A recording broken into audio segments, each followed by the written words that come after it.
Hello and welcome to the good, the bad and the ugly of design systems. My name is Andrei Konechnikov. I'm a UI engineer with experience in both design and development, and I specialize in design systems. Currently I work as a design system lead at a company called Adverity. What are design systems? I define design systems as a set of design-related rules, as a system of instructions that can be reused across single or multiple products. And here are design system goals that we pursue normally, right? So it's user interface and user experience consistency, a common design language between engineers and designers, a development speed, and enforcing best practices such as accessibility and usability. At Adverity, design system being used in 3 different products by 30 or even more front-end engineers and a few designers and dozens of teams every single day. Every design system has different life cycles, and as it matures, it goes from analysis, where we actually discussing what needs to be added to the design system, through implementation, where we implement our components or our rules, to the maintenance, where we support and help teams to adopt the design system. And normally, the fun factor on working on each of those life cycles goes down over time. So in the beginning, it's normally an excitement and the mood is generally great.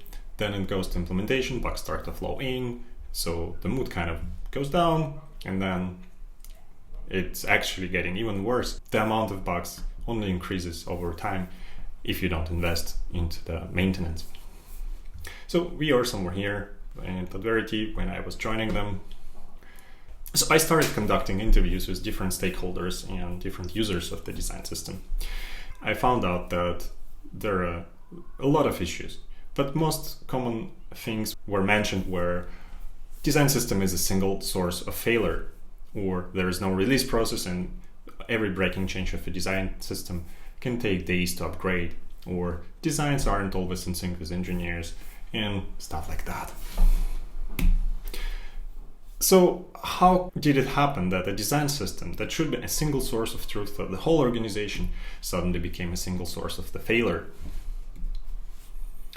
There are a few things that led to this. So first of all, we didn't have any types. So the whole design system code was written in 100% JavaScript. Then we had little to no component test. And CSS changes would lead to regressions in products, and we didn't know about those. And it was really, really hard to test. So why don't we write tests, right? Well, because we don't have time for that. Why? Because there is too much work and pressure. But why? Because we don't move fast enough. Why? Because changing software has become difficult and risky. And why is that? Because we don't write tests. So as you can see, it's a vicious circle, which is really, we had to break at some point. So why even invest in the test? First of all, of course, quality of the product. The next thing we can think about is the confidence of a change, right? So if any engineer is confident doing changes, we also inevitably gonna gain in speed of development. And that were our goals. So we started these testing strategies. So first of all, we thought, hey, what if we don't write tests at all and get some safety? So we started moving from JavaScript to TypeScript, because TypeScript helps us eliminate the whole set of bugs. We decided to plan as an epic so we could track our progress. And also we introduced these labels to our components in a style guide so we can see which components are already migrated. And engineers who use design system every single day, they could also understand, oh, okay, this is old component and I have to be careful. This one is a TypeScript component and I can rely on the types. So what we found out is that it was hard to dedicate time for this kind of maintenance work. So we created a rule: if you're refactoring a JavaScript component, you have to convert it to TypeScript first. Also, what we found out later is converting JavaScript to TypeScript can be a breaking change, because products that are already using TypeScript and using JavaScript component that we ship would already have some typecasting for them, and sometimes those types wouldn't match. And introducing a TypeScript component would mean a breaking change for them. From now on, we decided to treat every TypeScript migration as a breaking change. With that aside, we started looking into unit tests. It goes without saying, testing utility and pure functions is easy with unit tests, so we just kept doing so. But then we also found out that we have some general rules and principles for our components. Things like we should always pass down valid HTML attributes to DOM, or allow setting underlying HTML tag with as prop, merge CSS style and class name props, always pass the ref with forward ref, etc. So here, for example, I'm showing you a test for testing refs. As you can see, we're just going through all the components and attaching a ref to it, and then we're checking if it was really attached. But here is the second part of this test, which we decided later. So we decided that we want the ref to always go to the root element of the component if it has some nesting. It helped us to not break those rules over time. The next thing we had was a lot of visual regressions while working on CSS or tweaking our component. And visual regressions in real life might look like this, when you have all of these things that should behave the same, but they look a little bit different, so we definitely wanted to avoid those. Normally folks use something like snapshot test because they're easy to set up. But if you look at the snapshot test that is failing, you're gonna see that, okay, we had a lead element and then we added a class name to it. But how much information actually does it tell you? Is it something that introduced a visual regression or not? And what we also found out that with automated snapshot tests, they were most of the time useless because we use CSS and JS or some generated IDs. So just by looking at these changes, we couldn't say if it was a visual one or not. We started looking for something that would show us the diff in a visual way, because visual diff is much better than just a snapshot diff. Some teams was using something like Puppeteer to automate this process and push images to GitHub, but we decided to go with Chromatic because it has a really good integration with Storybook, and also it has a great integration with GitHub PRs checks. So as you can see here, we have a failing test, UI test. And here's how it looks like. It shows you for this build, there is one unreviewed change, which has to be reviewed by engineer. But also one really cool feature is UI reviews, where we could involve our designers to actually approve changes that were intentional. While doing visual regression tests, we found some challenges. For example, how to ensure all possible states of a component are covered, or how to test pseudo states, how to test interactive components. So with all possible states, it's really hard to combine manually, because just take a look at this button. It can be in many possible states, but we couldn't tell if these are exhaustive, right? So we could see a lot of images of a button, but we couldn't tell if these are all of them.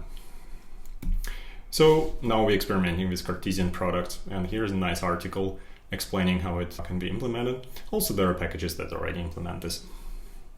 And the idea here is simple. Just by combining different props in the different combinations, we could reveal all possible states of the button and render them.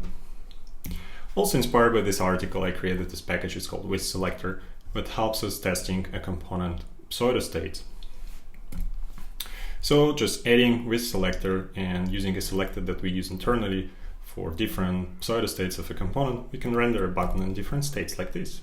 As you can see, this active, hover, and focus are states that normally are hidden from such automated tools. With visual regression test done, we started to think about how to improve interactivity in behavior tests. Before that, and actually still, we use the manual testing. And manual testing instructions oftentimes were going out of hand.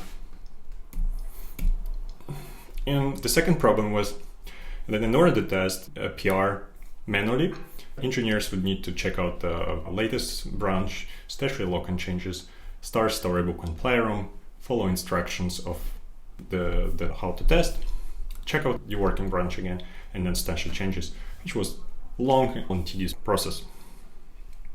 So we introduced deploy previews for every PR. So every time an engineer pushes the changes to GitHub, we generate playroom and storybook and deploy them.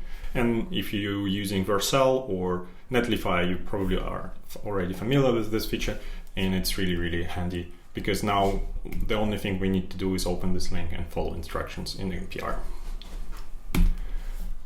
But still, the question was how to ensure that manual testing instructions are complete. And this is where we started exploring model-based tests. Model-based tests generate tests automatically based on the state machine. So for example, here is a select component state machine that we have written. The select can be in idle state, and then if the item is set, it goes to item is set, otherwise it goes to item not set. And we resolve this automatically. Then essentially there are three states select can be in: item not set, item is set, and highlighting item. And now we could actually model the transitions between them. So if item is not set and I'm opening it, I'm going to highlight an item. And then I can select an item, or I can highlight another item, or I can actually just press escape and cancel. And then I select an item, I go to idle, and it resolves it to item is set. Sounds pretty simple, but to test this and having this kind of select manually, it would require quite a lot of time. So we started generating those tests. So here is a test subject, our select and the state machine, and then we would use a script that would generate all these possible combinations.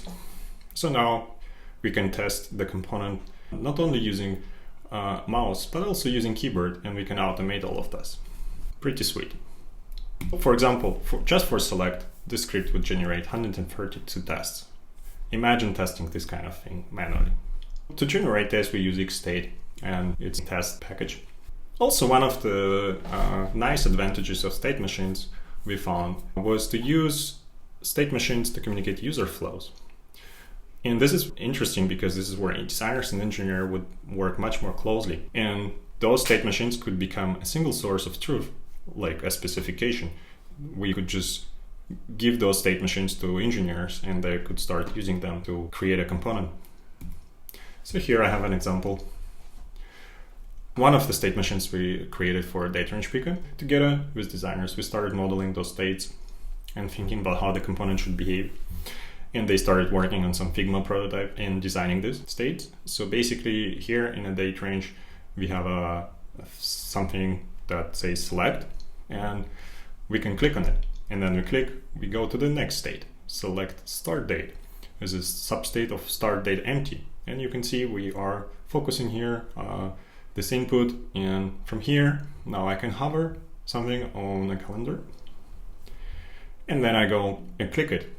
And this moves me to the next state, end date empty. Okay, so now I have to enter an end date. I can again hover something on a calendar, click on this thing, and then I'm gonna apply. And you can see now I have a selected date range. Modeling the application or a component like this has a lot of benefits, because now we could actually extract information and see in what possible states a single date component can be. And by doing so, we could now do a visual regression test for those components in all possible states without guessing. Also, one of the advantages of this approach is now we could actually create components and visualize them on a single page in all possible states, even in complex ones. And then we would tweak a component and see the changes and possible breakages in one of the states, catching errors much earlier. All in all, this shortened the feedback loop by quite a lot. Accomplishing all of these testing strategies, we were able to move much faster. Now, imagine all of the test checks are passing and we're ready to merge our work. Now we have to release it and let everyone else know. So let's talk about release management. We heard loud and clearly that upgrading to the latest design system was taking too much time and would introduce a lot of issues in products. We definitely didn't want that. So we started thinking how to mitigate those. And we came up with two things. First, versioning, and second, automation. So let's talk about versioning first. We use semantic versioning, which you probably know as Semver. And normally there are three numbers that represent major, minor, and patch version. But I actually like thinking about them as breaking, new, and fix. So every time we introduce a fix, we increase the last number. If we add a new feature or a new addition to the API, we increase the second number. And if we introduce a breaking change that requires something to change in the product to adopt this, we increase the first number. Breaking changes can be of a different form. Sometimes there's API changes. For example, we remove a prop or we deprecate a prop of a component. But sometimes we wanted also to rename components and deprecate all components. Also, we identified there are other breaking changes. So here, for example, is a discussion on GitHub if a CSS change that we are about to introduce by removing position relative should be breaking change. And the conversation went like, oh, okay, I actually don't think it should be breaking change because it's an internal implementation and engineers shouldn't rely on it. But then a colleague of mine told me, well, it can still lead to visual regressions. And my thinking was there, okay, but then every CSS change is a breaking change. And actually, it can be treated as such. But obviously, we didn't want to release a breaking change every time we would touch a CSS. Is CSS change a breaking change? Well, the answer is obviously it depends. And the principle that we came up with to define if it's a breaking change or not is very simple. If developers in other products might need to change their code, it's a breaking change. But then we started to ask a question. So how do we find out if it code needs to be changed? If we, for example, remove position relative from one of our components? Well, we found two ways to do so. First of all, visual regressions. And the second way is static analysis. So let me elaborate on first. Visual regressions of applications. And here's a simple idea. They tried and it actually worked. So we wanted to check out the main branch of the product that every product, so we have 3, so it would be 3 times. And then we would inject the current branch that we're working on of the design system into package.json and run npm install. And then we would run visual regression tests of their storybooks. And yes, it worked actually, and we used chromatic for that as well. But we had a challenge where this method would only work if major versions of what they use and our design system would be compatible. So it didn't work when, for example, we would remove a component, then the whole storybook would fail. So it had some limitations, but it helped us catch some bugs. So here are the problems we faced. It only worked as major versions when the major versions would match. It was kind of hard to implement because of all of these dependencies, and we still were missing current development branches of those products. So now we're moving to monorepo and we hope to resolve all of these issues. So what about static analysis? And here's an example of the thing that we adopted. So every time we would ask ourselves, okay, can we remove a component, or what are actually the usages of the component?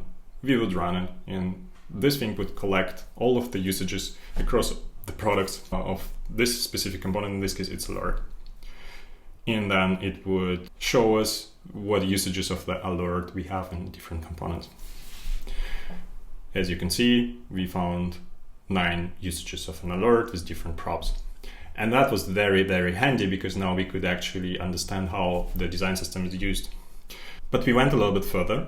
Because we found it so useful, we actually integrated into our style guide. So every time we would build a storybook, we would fetch this information and add to the storybook.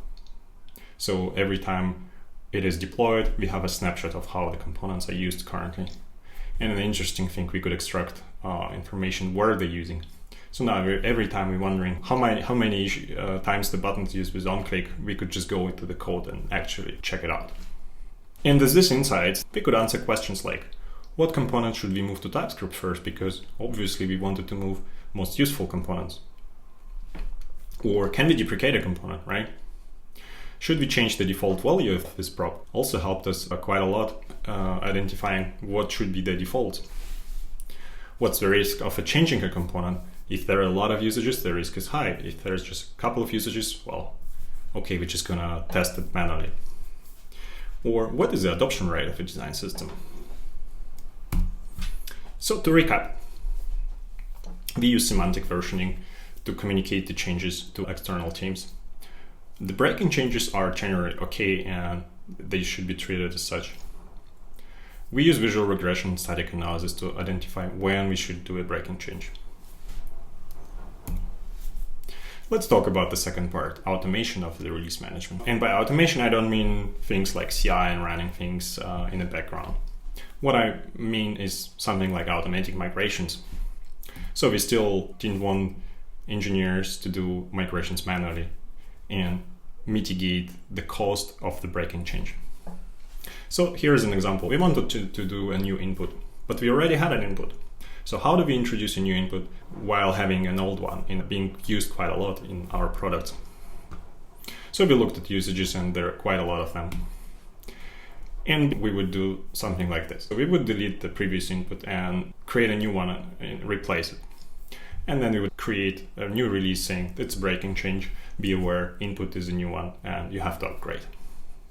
And then in product, they would upgrade to the latest version, and they would need to manually search and replace all usages of input even before they could start working on a product features.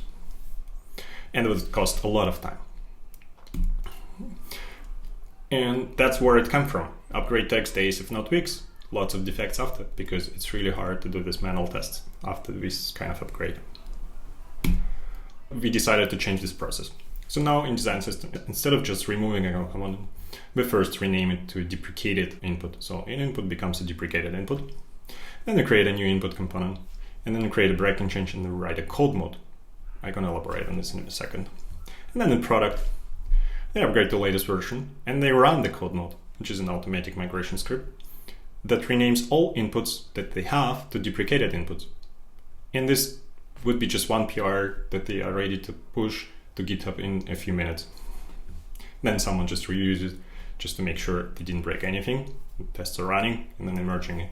So in a few minutes, they're up and running on a new version. And then they can start incrementally adopting a new input because the old one is deprecated input. So a breaking change becomes an incremental one. So what are code mods? These are code refactorings based on ASTs, abstract syntax trees. So here is an example of some JSX code. And this site called AST Explorer, go check it out. And you can see how I am hovering here. I can see things like import declaration. And where's my statements expression? And I can see a JSX element. And here is a script.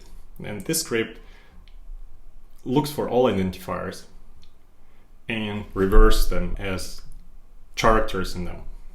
So what we can see as a result here is import not top from button. So it's basically just reversed the names of all of those identifiers. But you can see how it found both imports and usages of this button component. And this is crucial for us. And here is a deprecated code mode algorithm that we use. So basically replace import statements first, then replace call expression, and then replace JSX expressions. So we had different cases with dot notation, without dot notation. So we had to take care of those. But after we identified all of those kind of usages and wrote tests on them, it was an easy job to do. But then I started to see questions like, okay, now we deprecated something and it's working well. Everyone is happy, but we still have to maintain two components. How long to maintain deprecated components? Or what about the deprecation of probes? Or more complex refactorings? We decided to do the same as before. We would check out usages, and until there are some usages of this component, we would keep maintaining it. But of course, we were also communicating that this one is deprecated and has to be replaced over time. But we didn't want to push a pressure on our product teams because they were working for our customers, and we are a maintenance team basically. So that's the rule. Until there are usages, we don't deprecate. It is important to create and document your processes so everyone is on the same page. I can't stress enough how important it is to invest into infrastructure and developer experience. Things like automatic migrations and understanding how your code base is being used in other products saved us hours, if not hundreds of hours of time, and prevented a lot of bugs and errors. And make decisions based on your insights, not on your feelings, because sometimes you might be thinking, oh yeah, I think this component is not being really used, but then it can be one of the crucial parts in the product and you breaking customers' flow. Automate everything you can and be empathic. To recap, design systems are so much more than just a component library. And oftentimes people think, then they say it's a design system, they're referring to a component library. But as I showed today, it's not just that. There are principles, there are rules, there are processes, and there are teams working together, and all of this define an efficient design system. Thanks, that was it for me. I hope it was helpful and interesting. Also, there is going to be a Q&A today, so if you have any questions, please join the Q&A and ask me any question. You can also follow me on Twitter. These are two handles, my personal handle and the handle where I post about stuff about design systems. I collected links and credits that I was mentioning during my talk here on this page. I'm also going to publish the slides and transcript of those slides on my website, componentdriven.dev, so don't hesitate to go there and check it out. Also, I'm offering workshops about how to build component-driven design systems and resilient component libraries using React. So I hope to see you on one of them. And I wish you a pleasant day. Bye.